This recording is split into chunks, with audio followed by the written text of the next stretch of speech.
why are they so aligned with the Biden administration? Like, I wouldn't think that necessarily that the natural allies of the security/intelligence community would necessarily be the left-wing Democrats. Like, so how do you account for that?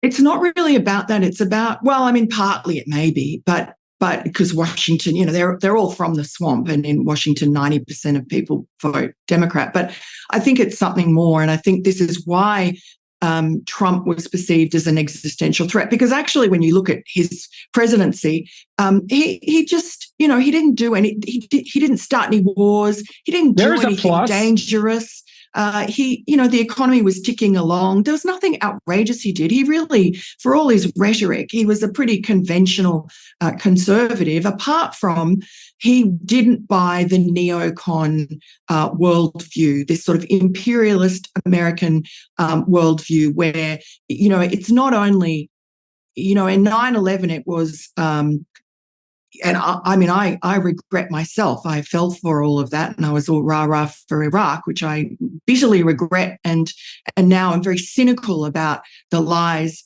that I was told and bought then, and I hear now from the same people. And so I think that Trump just didn't buy into that whole project. It's America first. It's more the isolationist streak.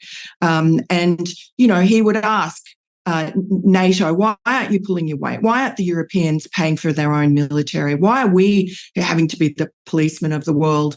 Why can't we have a decent relationship with Russia? I mean, he's just upending, decades of sort of Cold War mentality, which has never gone away. You mean like he upended the Palestine narrative with regards to the Abraham Accords? Exactly. Right. And all for the good, really. Well, that was something, yes. Fresh thinking there. And so I think that is why he's an existential threat, because those people who were the deepest of the neocon deep state really loathed him. And you see that the CIA letter by the 51 former intelligence officials is very very instructive. That was the letter that was written just a few days after our story came out and was suppressed. And it was designed, we know, to help Joe Biden in the second debate against Donald Trump, in which obviously the laptop from hell is going to come up. And we now know, thanks to the Oversight Committee, now the Republicans are in control, that letter was organised by Mike Morell, who'd been a former acting CIA director and was on a promise to be Biden's CIA director. So he had a personal motive. So when you say it was organised, in what way? What does that mean exactly, that letter? What we also find is that Antony Blinken, now the Secretary of State and a member of Joe Biden's inner circle, was working for the Biden campaign. He phoned Mike Morell a day or two, or maybe the same day, Morell's vague on it, that our story came out. And Morell said, he didn't tell me to write the letter, but he would not have written the letter if he hadn't had the phone call from Antony Blinken, and if Antony Blinken hadn't sent him a USA Today story, which I have no doubt was seeded by the intelligence community, which said that the laptop was Russian disinformation. And so Mike Morell then set about getting 51 former, most of them CIA people, some like James Clapper, who's lied before Congress, not exactly an honest broker. He was also pulled in, but there were 5 former CIA directors or acting CIA directors who signed that letter. This was a heavy-duty letter, and what they said was, the message that it sent was that the laptop and our story, therefore, were Russian disinformation. Right. They wrote the letter and they try to get out of now was very weaselly. They used a language like has all the earmarks, which is a weird word, right, of a Russian information operation.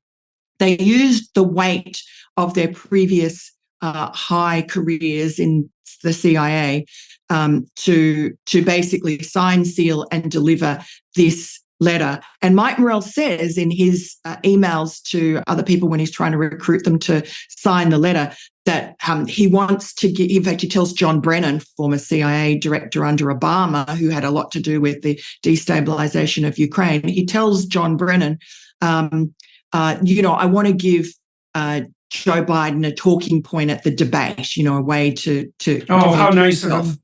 Yeah. Well, the thing that struck me as so preposterous about that, so, when that broke, I thought, well, that's a lot of former intelligence officials, and, it's hard to imagine that they're all colluding. But on the other hand, why in the world would the Russians be so thrilled with Trump? I mean, you had to buy that story, right? You had to believe that Trump was somehow a natural ally of Russia and Putin. And I mean, I know that Trump got along with Putin the same way he got along with the preposterous leader of North Korea. But it certainly didn't seem to me that there was any evidence to suggest that Trump was the natural ally of Russia. And so you had to buy that to believe that the Russians would be so interested in Trump that they would go to all this work to produce this, complex form of unbelievably sophisticated disinformation in the form of a fake laptop from Hunter dropped off in some no-account place in Delaware. I mean, none of that makes any sense unless, you attribute like super spy capabilities to some genius on the Russian front, which strikes me as, somewhat preposterous. And yet, well, all 51 of these people signed this document. And so everyone signed it without looking at the laptop, without asking to have a look at the hard drive, without you and your details. Any due diligence. I mean, they had no evidence to say this. None. And they in fact admitted in the letter, they say, from our vast experience, we've ascertained, this has the whole earmarks of a Russian information operation. So they abused their authority. They abused the trust that the American people would have in that authority. Yeah.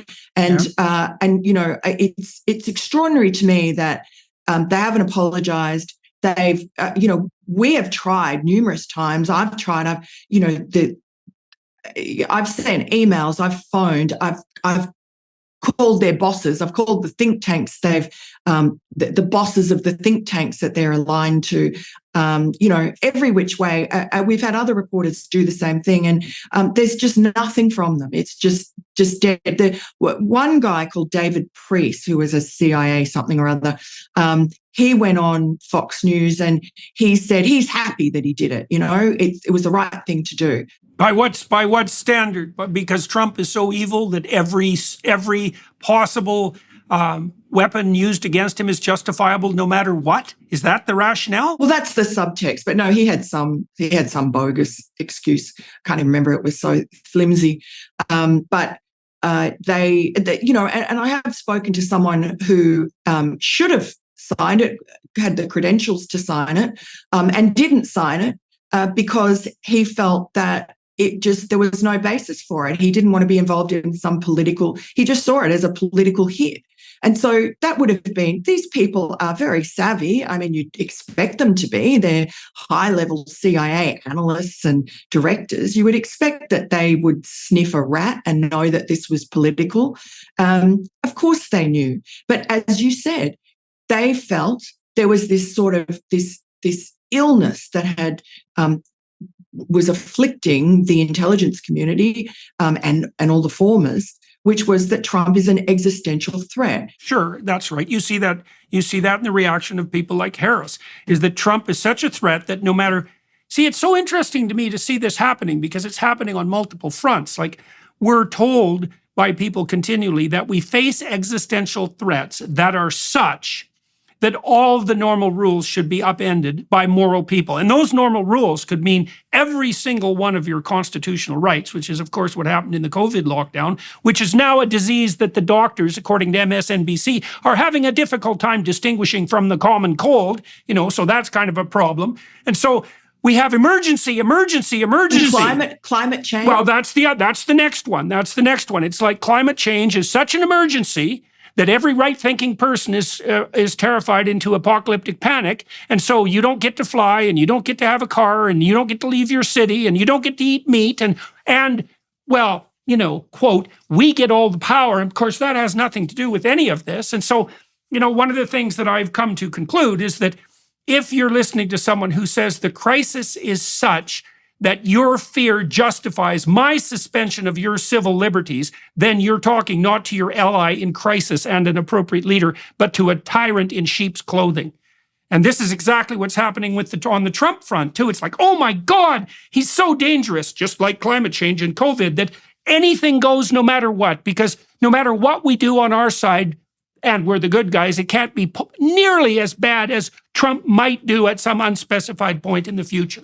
It's like, well, just about enough of this. I mean, the story that you unfold, and we touched on the collusion part of it here at the end, is right again, FBI, CIA, Facebook, Twitter, conspiring with the Washington Post and the New York Times to subvert what I would say is the story of the biggest political scandal in my lifetime. Like, I was around, I was young during the Watergate hearings and the Nixon collapse, and that was nothing compared to this, as far as I can tell. First of all, it was, Nixon had his hands in a variety of relatively unseemly places, but not in as spectacularly multidimensional manner as this, especially not when you factor in the post hoc Hunter Biden collusion to silence the people who brought it to public attention. It's absolutely